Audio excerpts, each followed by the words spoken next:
नमस्कार, बीच बहस कार्यक्रम में आपका स्वागत है। मैं हूं आपके साथ राकेश वशिष्ठ है। आप जानते हैं हम बीच बहस कार्यक्रम में समसामयिक विषयों पर चर्चा करते हैं। इसी क्रम में आज हमारी चर्चा का विषय रहेगा कोविड-19 बीमारी, उसमें आयुर्वेद की भूमिका और राष्ट्रीय आयुर्वेद संस्थान जयपुर के डीम्ड यूनिवर्सिटी बनने के संदर्भ में। और आज की चर्चा में हमारे साथ भाग ले रहे हैं राष्ट्रीय आयुर्वेद संस्थान के निदेशक डॉक्टर संजीव शर्मा जी। आप राष्ट्रीय आयुर्वेद संस्थान के डायरेक्टर हैं। सर, कार्यक्रम में आपका बहुत बहुत स्वागत है। धन्यवाद। सर, मैं आपसे जानना चाहता हूं कि आयुर्वेद की भूमिका कोविड-19 के संदर्भ में इस दौर में जी किस तरीके से है? जी देखिए, पूरा विश्व इसमें कोविड-19 की महामारी से जूझ रहा है जी। और कहीं पर भी उसका कोई चिकित्सा की जहाँ तक बात करें, अभी तक कोई उसमें सफलता नहीं मिल पाई है। ना तो औषधि है कोई, ना ही कोई वैक्सीन हमें अभी तक आ पाई है। हालांकि पूरी दुनिया उसके लिए प्रयासरत है, हमारा देश भी उसमें प्रयासरत है।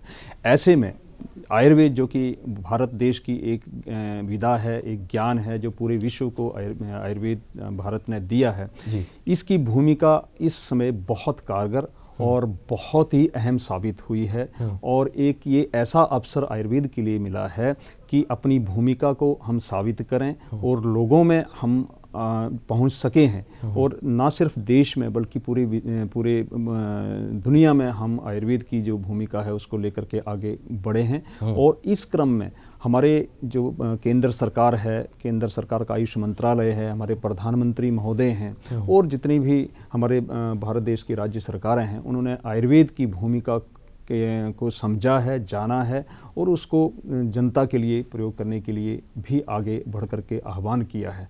ऐसे में जो आयुर्वेद है उसने अपनी भूमिका अलग अलग तरीके से केंद्र सरकार ने एडवाइजरीज जो हैं समय समय पर जारी करी और उन एडवाइजरीज को प्रधानमंत्री महोदय ने संदेश अपने सप्तपदी में भी दिया और पूरे देश के वैद्यों के साथ बैठ करके प्रधानमंत्री महोदय ने मंथन किया और फिर जनता को संदेश दिया। और जो एडवाइजरी थी कि जनता को इस समय क्या क्या करना चाहिए और उस जो एडवाइजरी दी गई उसके कारण ये हुआ कि हम भारत में, जो कि एक सघन आबादी वाला देश है, वहाँ पर अपने इस संक्रमण को काफ़ी हद तक नियंत्रित कर पाए हैं। और लोगों का जिसको व्याधि क्षमता या इम्यूनिटी बोलते हैं उसको बढ़ाने के लिए आयुर्वेद में ने बहुत प्रतिरोधात्मक क्षमता जिसको हम कहते हैं, जी बहुत बड़ा प्रयास जो है उसमें किया है। जी, आयुर्वेद को अगर हम एक शब्द में समेटने की कोशिश करें तो उसको कहा जाता है जीवन का विज्ञान। जी।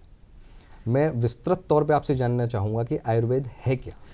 आयुर्वेद बहुत सारे लोगों में यह है कि एक चिकित्सा का विज्ञान है। जी। चिकित्सा विज्ञान या चिकित्सा करना आयुर्वेद का एक अंग है, एक हिस्सा है एक हिस्सा है। उससे भी कहीं बढ़कर उससे भी कहीं बढ़कर आयुर्वेद एक जीवन का विज्ञान है, जीवन जीने की एक कला है कि हमें इस जीवन को कैसे जीना चाहिए, चाहे वो स्वास्थ्य हो, आचरण कैसा हो, हमारा आहार कैसा हो, हमारा विहार कैसा हो, हमें हमारी नींद कैसी हो, हमारी ऋतुचर्या कैसी हो, रात्रिचर्या कैसी हो, दिनचर्या कैसी हो, इस सब पे प्रकाश डालता है आयुर्वेद। सबसे इन सब चीज़ों का ज्ञान हमें आयुर्वेद से मिलता है। और आयुर्वेद एक संपूर्ण स्वास्थ्य की कल्पना करता है।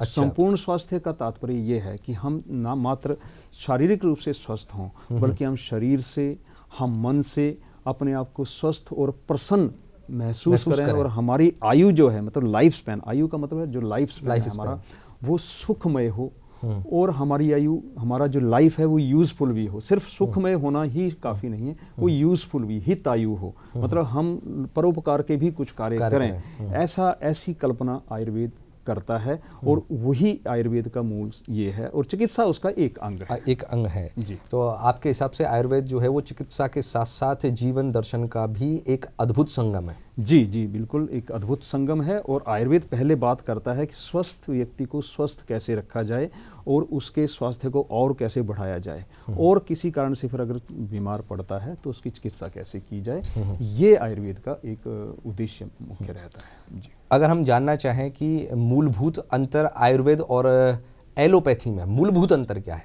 मूलभूत अंतर यह है कि आयुर्वेद पूरे शरीर को, पूरे एक व्यक्ति को एक होलसम दृष्टि से देखता है, एक यूनिट कंपोजिट के रूप में देखता है। वो कोई सिस्टम, ऑर्गन या सेल या टिश्यू पे बाद में बात करता है, एक पूरा समग्र रूप से एक व्यक्ति को देखता है, या रोगी है तो उसको समग्र रूप से देखता है। और जब चिकित्सा की बात आती है किसी रोगी की, तो भी हम समग्र रूप से एक रोगी को देखते हैं, उसकी प्रकृति कैसी है, उसका किस देश में है, वो कौन से समय कौन सा चल रहा है, उसी हिसाब से हम आगे चिकित्सा के लिए बढ़ते हैं। हमारी ये नहीं है, कई बार ऐसा होता है कि एक ही बीमारी के लिए अलग अलग व्यक्तियों में अलग अलग चिकित्सा होती है। जैसे आधुनिक विज्ञान है, उसमें एक ही बीमारी के लिए ब्लड प्रेशर है तो उसके लिए एक लाइन ऑफ ट्रीटमेंट है वो दे दी जाएगी, या शुगर है, डायबिटीज़ है, उसको दे दी जाएगी। लेकिन हमारी जो चिकित्सा है वो विभिन्न रहती है। अच्छा। एक ही बीमारी के अलग अलग लोगों में हम अलग अलग चिकित्सा करते हैं, क्योंकि हर एक व्यक्ति अलग अलग है अपने आप में। मेरी प्रकृति अलग है, आपकी अलग है, किसी और की अलग हो सकती है, और उसी के अनुसार हमारी आयुर्वेद की चिकित्सा में फ़र्क आ जाता है। तो एक बीमारी के लिए हम सभी को एक प्रिस्क्रिप्शन नहीं दे सकते हैं। ये पर्सन टू पर्सन डिपेंड करने वाली ये बिल्कुल बिल्कुल व्यक्तिशः ये जो है निर्भर करती है, आपकी प्रकृति कैसी है, आपके दोषों का बल कितना है, व्याधि का बल कितना है, आपके शरीर का बल कितना है, उसका समय कौन सा चल रहा है। तो ये सारे इन सारे फैक्टर्स को देखते हुए चिकित्सा जो है वो की जाती है। आप NIA में भी डायरेक्टर हैं, और NIA को एक बहुत महत्वपूर्ण सौगात मिली है, और वो मिली है इसका डीम्ड यूनिवर्सिटी होने का दर्जा। जी जी। तो मैं डीम्ड यूनिवर्सिटी होने से पहले मैं ये जानना चाहता हूँ कि नेशनल आयुर्वेदिक सेंटर जो है, राष्ट्रीय आयुर्वेद संस्थान जयपुर जो है, इसकी स्थापना से लेके अब तक इसका क्या इतिहास रहा है? देखिए, राष्ट्रीय आयुर्वेद संस्थान एक बहुत बड़ा भारत सरकार का संस्थान है, लेकिन इसकी यात्रा जो शुरू होती है वो आज से लगभग 176 साल पहले, 176 वर्ष पहले, जी, यहाँ जयपुर से शुरू होती है। एक छोटी सी पाठशाला से ये संस्थान शुरू हुआ था जी, और उस पाठशाला में कई वर्षों तक ये चलता रहा, और उसके बाद ये यहाँ एक संस्कृत महाविद्यालय बना, और संस्कृत महाविद्यालय में एक विभाग के रूप में ये स्थापित हुआ जी। और जब विभाग के रूप में ये स्थापित हुआ तो कई वर्षों तक उस तरह से ये चलता रहा। उसके बाद राजस्थान सरकार ने इसको राजकीय आयुर्वेद महाविद्यालय का दर्जा दिया, और एक राज्य सरकार का एक राजकीय आयुर्वेद महाविद्यालय के रूप में इसका संचालन हुआ, और बहुत सफल तरीके से उसका संचालन होता रहा। और उस सफलता का, और उस जो यहाँ शक्ति थी आयुर्वेद को लेकर के, जो यहाँ एक परंपरा थी, गौरवमयी परंपरा है, गौरवमयी इतिहास रहा, गौरवमयी यात्रा रही, उस सब को देखते हुए इस संस्थान को भारत सरकार ने अपना राष्ट्रीय आयुर्वेद संस्थान बनाने के लिए चयन किया। और 7 फरवरी 1976 को वाकायदा भारत सरकार ने इसका अधिग्रहण करके इसको राष्ट्रीय आयुर्वेद संस्थान का दर्जा दिया, जो आमेर रोड में माधव विलास, उसमें तत्कालीन माधव विलास में इसको स्थापित किया गया। और तब से लेकर के ये संस्थान अपनी गतिविधियां लगातार बढ़ाता गया। पूरे राष्ट्र में नहीं बल्कि पूरे विश्व में अपनी छवि इस संस्थान ने बनाई है। और मुझे ये कहते हुए हर्ष भी होता है कि यहाँ विदेशी छात्र भी शिक्षा ग्रहण करते हैं, चाहे UG हो, BMS कोर्सेज हों, चाहे PG कोर्सेज हों, चाहे PhD हो, यहाँ विदेशी छात्र हमारे पास हैं। और इस समय भी लगभग 14 देशों के जो छात्र हैं वो हमारे यहाँ पढ़ते हैं। तो अपने राष्ट्रीय आयुर्वेद संस्थान होने का ये पूरा जो दायित्व है उसने निर्वाह किया। और अभी 13 नवंबर को माननीय प्रधानमंत्री महोदय जी के द्वारा इस संस्थान को मानद विश्वविद्यालय यानी डीम टू बी यूनिवर्सिटी का दर्जा दिया गया है। और ये एक बहुत बड़ी सौगात दिवाली के उपलक्ष्य में हमारे संस्थान को, आयुर्वेद को और देशवासियों को प्रधानमंत्री महोदय ने दी है। लेकिन जैसे ये सौगात हमें मिली है तो इसके साथ साथ हमें कुछ जिम्मेवारियां या चैलेंजेस भी हमें हैं। और प्रधानमंत्री महोदय ने अपने उद्बोधन में ये बाकायदा कहा था कि ये जो आपको ये दर्जा दिया जा रहा है, इसके साथ साथ आपको उसके साथ न्याय भी करना है और अपने कार्यकलाप जो हैं उनको बढ़ाना है। तो हमारी कोशिश ये है कि अब मानद विश्वविद्यालय मिल गया है, दर्जा मिल गया है हमें, तो हम इसको जस्टिफाई करें और जो हमारे उद्देश्य हैं उन उद्देश्यों की पूर्ति के लिए हम आगे बढ़ें और आगे उन उद्देश्यों की पूर्ति हम करें। जी, राष्ट्रीय संस्थान के तौर पर और डीम्ड टू बी यूनिवर्सिटी के तौर पर जी संस्थान में क्या बदलाव आ जाएगा? जी, एक बहुत महत्वपूर्ण प्रश्न राकेश जी आपने किया है। राष्ट्रीय आयुर्वेद संस्थान एक स्वायत्त संस्थान था जिसमें एक फाइनेंशियल ऑटोनॉमी यानी स्वायत्तता, वित्तीय स्वायत्तता हमारे पास कुछ हद तक थी। लेकिन जहाँ तक शैक्षणिक स्वायत्तता है यानी एकेडमिक ऑटोनॉमी है वो हमारे पास नहीं थी। और जब एकेडमिक ऑटोनॉमी हमारे पास नहीं थी तो हम अपने कोर्सेज अपने खुद डिज़ाइन नहीं कर सकते थे, हम अपने शैक्षणिक कार्यक्रम नहीं चला सकते थे। लेकिन अब मानद विश्वविद्यालय का दर्जा हमें मिला है, और वो भी यूजीसी के द्वारा हमें अंडर डी नोवो कैटेगरी में हमें ये दर्जा जो है वो प्राप्त हुआ है। तो इसका तात्पर्य है, जब डी नोवो कैटेगरी के अंडर किसी को डीम टू बी यूनिवर्सिटी का दर्जा मिलता है तो उसका तात्पर्य ये होता है कि हम नए नए कोर्सेज, नए नए शैक्षणिक कार्यक्रम शुरू करें, ताकि और ऐसे कार्यक्रम जो भारतवर्ष में कहीं दूसरी जगह ना हो। और ऐसे कार्यक्रमों की रूपरेखा हमने तय कर ली है। हमने कुछ ऐसे कार्यक्रम जो हैं, ऐसे पीजी कोर्सेज जो हैं वो हमने डिज़ाइन कर लिए हैं, जो हम निकट भविष्य में जब पूरा हमारा सेटअप हो जाएगा तो हम उनको जल्दी ही शुरू करेंगे ऐसे कार्यक्रम। किस तरीके के नए कोर्सेज और करिकुलम आपने डिज़ाइन किया है जो पुराने वालों से अलग हैं? जी देखिए, एक तो दो तरह के कोर्सेज हैं हमारे पास। एक तो वो कोर्सेज हैं जो अभी चल रहे हैं, जो किसी संस्था से रेगुलेट होते हैं। जैसे हमारी संस्था है central council of Indian medicine, जिसको हम CCIM कहते हैं, वो रेगुलेट करती है हमारे कोर्सेज, जिसमें BAMS या जितने हमारे PG कोर्सेज, जैसे एलोपैथी में MCI होती है। हाँ जी, उसी तरह से ये हमारी CCIM है। और CCIM जो है कोर्सेज जिनको रेगुलेट करती है वो चल रहे हैं, जिसमें हमारे BMS है, PG है, PhD है। ये कोर्सेज तो हमारे चल रहे हैं। अब जो नए कोर्सेज हमें चलाने हैं वो रेगुलेटेड नहीं होते हैं, CCIM के द्वारा रेगुलेटेड नहीं होंगे, वो हम कोर्सेज चलाएंगे। ऐसे जो 6 कोर्सेज हैं मैंने उनको डिफाइन किया है, डिसाइड किया, उनके सिलेबस, उनके लिए मैन पावर, उनके लिए फैकल्टी, इस सारी रिक्रूटमेंट प्रोसेस हमारा पूरा हो गया है। और ये जैसे ही हमें जितनी ये ट्रांजिशनल फेज हमारी ओवर होती है तो हम उसमें एडमिशन देंगे। उनमें उदाहरण के तौर पर मैं आपको एक जैसे मरम चिकित्सा और स्पोर्ट्स मेडिसिन। अब स्पोर्ट्स मेडिसिन एक आधुनिक विज्ञान में एक अलग से स्पेशलिटी है, तो उसी तरह की स्पेशलिटी हम आयुर्वेद को लेकर के और मरम चिकित्सा को लेकर के हम एक स्पेशलिटी अपने यहाँ 2 साल का PG कोर्स जो है MSc मरम चिकित्सा स्पोर्ट्स मेडिसिन, इस तरह से 6 कोर्सेज। मरम चिकित्सा मतलब मरम चिकित्सा हमारी एक ऐसी विधा है आयुर्वेद में। हमारे जो शरीर है इसमें कुछ ऐसे पॉइंट्स हैं जहां पर हमारा ये मानना है कि हमारे प्राण यानी जो वाइटल एनर्जी है वहां पर स्थित रहती है। अच्छा। और उनको मैनिपुलेट करके, उनको प्रेस करके या उनको दूसरी तरीके से मैनिपुलेट करके हम बहुत सारी डिजीजेस को ठीक कर सकते हैं, जिसमें किसी दवाई की आवश्यकता नहीं होती है, सिर्फ एक मैनिपुलेशन की आवश्यकता है, और उसको हम मरम चिकित्सा के नाम से जानते हैं।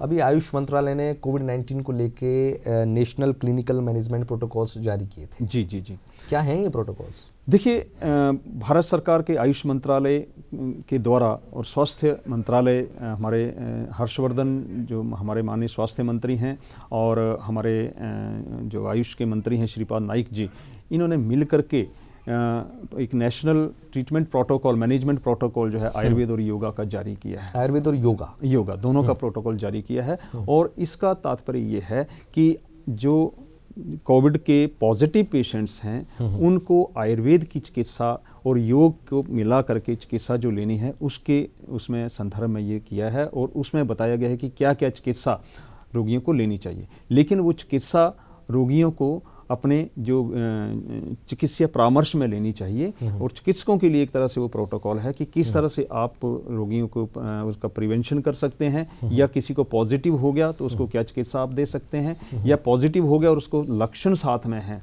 तो उन लक्षणों की स्थिति में क्या हम चिकित्सा कर सकते हैं। इसी तरह जो कोविड के रोगी वो जो ठीक हो जाते हैं लेकिन उसके बाद भी बहुत तरह की समस्याएं, कमजोरी है या मानसिक समस्याएं हैं या लंग्स का खराब होना है या लिवर का खराब होना है, इस तरह से कई समस्याएं उनको आती हैं। उनकी ट्रीटमेंट के लिए भी आयुष मंत्रालय ने एक प्रोटोकॉल जारी किया है। लेकिन मेरा आपके माध्यम से, दूरदर्शन के माध्यम से सभी दर्शकों से निवेदन है कि इस ट्रीटमेंट प्रोटोकॉल का फ़ायदा उठाएं, लाभ उठाएं, लेकिन चिकित्सीय परामर्श लेने के बाद, वो चिकित्सीय परामर्श लेने के बाद ही आप इसका जो है लाभान्वित हो। तो बिना चिकित्सकीय सलाह के घर पे कोई प्रयोग ना करें आप लोग। आप आयुर्वेद चिकित्सकों से मिलें और फिर समझें और फिर उस तरीके का आप इलाज अडॉप्ट करें। अच्छा, एक मैं ये कहना चाह रहा था आपसे कि कोरोना जब से आया है उसके बाद से लगातार लोगों ने तुलसी, गिलोय, नीम, इन सब का जो काढ़ा आता है उसका सेवन अपने आप से भी शुरू कर दिया था। मीडिया के माध्यम से भी इस तरीके की जानकारी लोगों तक पहुंचाई गई थी।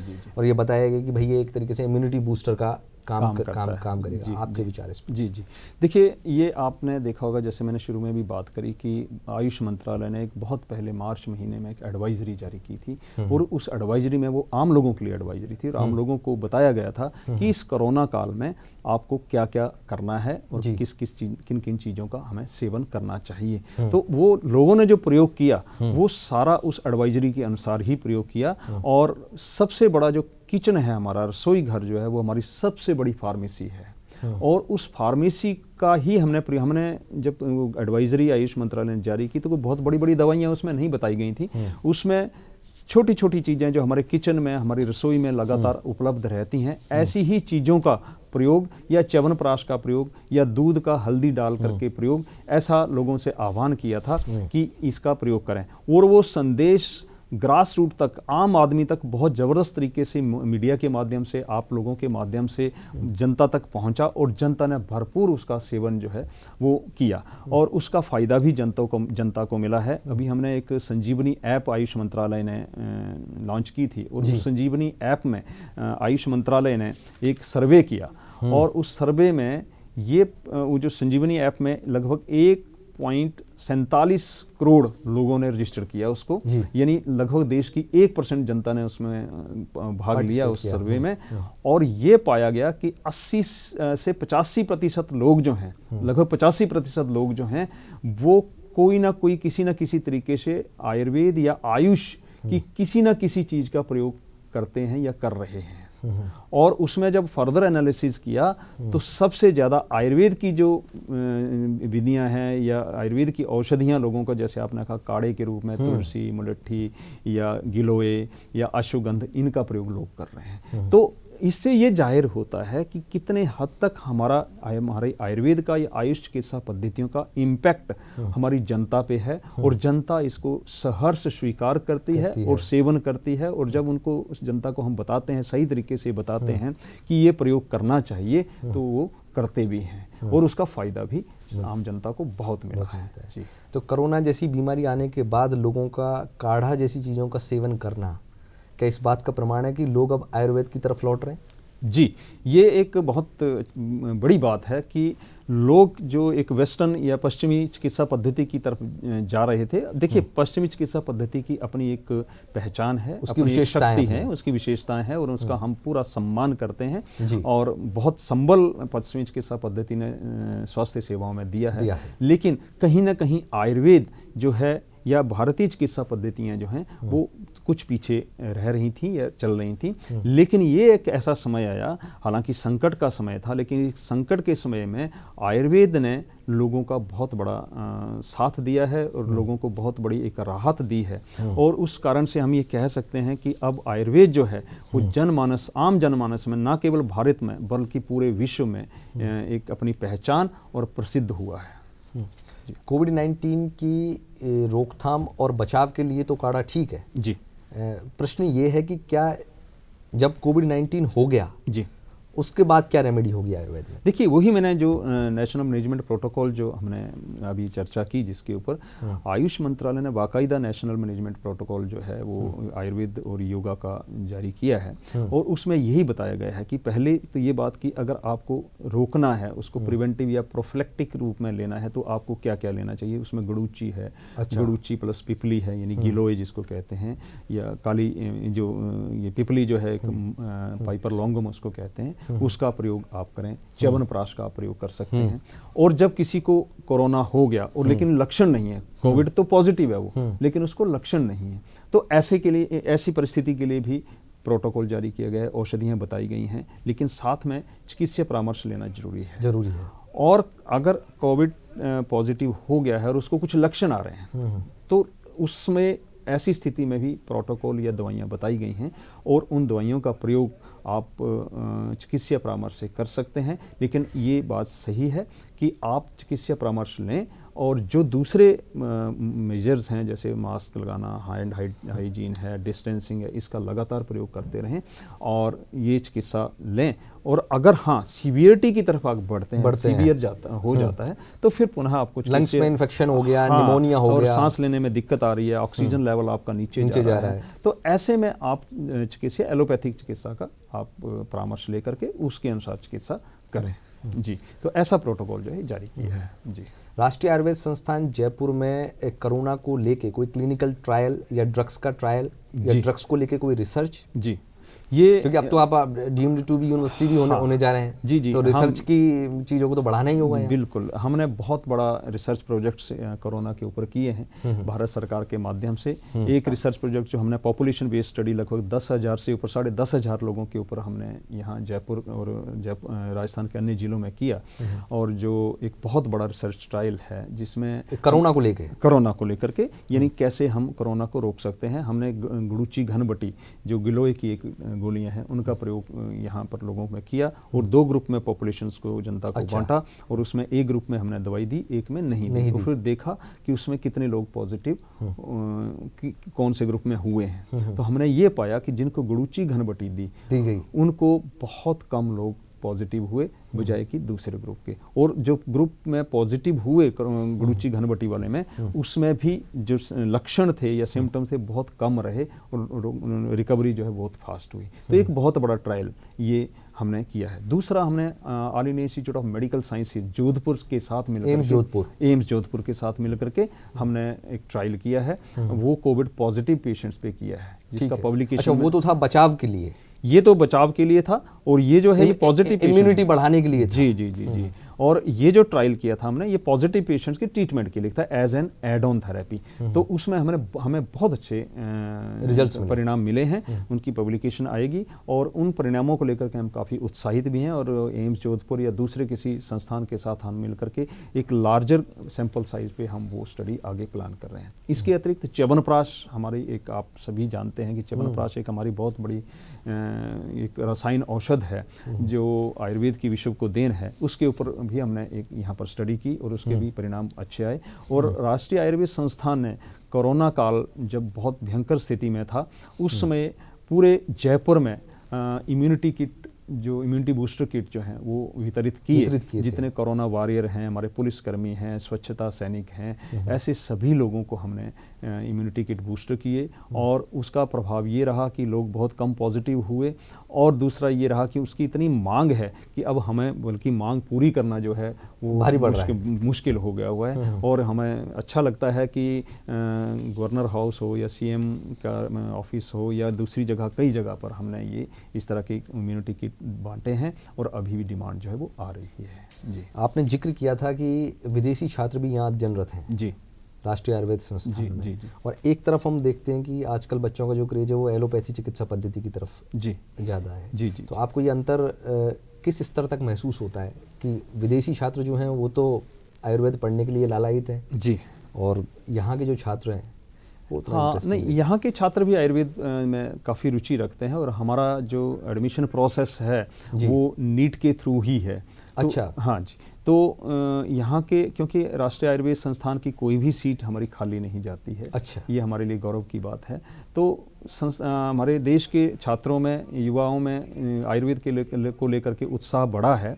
लेकिन विदेशों में जो हमारे दूसरे छात्र हैं, विदेशों के छात्र आ रहे हैं, निश्चित रूप से विदेशों में आयुर्वेद की भूमिका और जो प्रसिद्धि है वो बढ़ी है, और उससे उत्साहित होकर के आयुर्वेद को पढ़ने के लिए विदेशों से छात्र यहाँ आ रहे हैं। और हम ये मानते हैं कि जो यहाँ से राष्ट्रीय आयुर्वेद संस्थान से या भारत के किसी दूसरे आयुर्वेद संस्थान से जो विदेशी छात्र हम यहाँ पर पढ़ने आते हैं वो हमारे एक तरह से एम्बेसडर बन जाते हैं, और वो अपने अपने देश में जा कर के आयुर्वेद की पद्धति को बढ़ावा देना चाहते हैं। क्योंकि ये एक ऐसा ज्ञान है जिसको विश्व की ज़रूरत है इस वक्त। हम ये मानते हैं कि इस ज्ञान की विश्व को ज़रूरत है स्वस्थ रहने के लिए।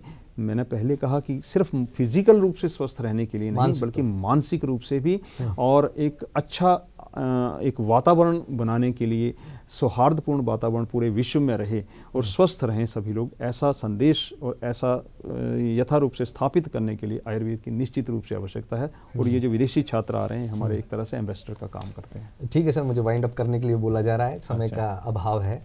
तो दर्शकों, आपने जाना आयुर्वेद, कोरोना के संदर्भ में आयुर्वेद और राष्ट्रीय आयुर्वेद संस्थान के बारे में प्रोफेसर साहब से। हमें आशा है कि आपको इस जानकारी से लाभ मिलेगा। आप सबका धन्यवाद।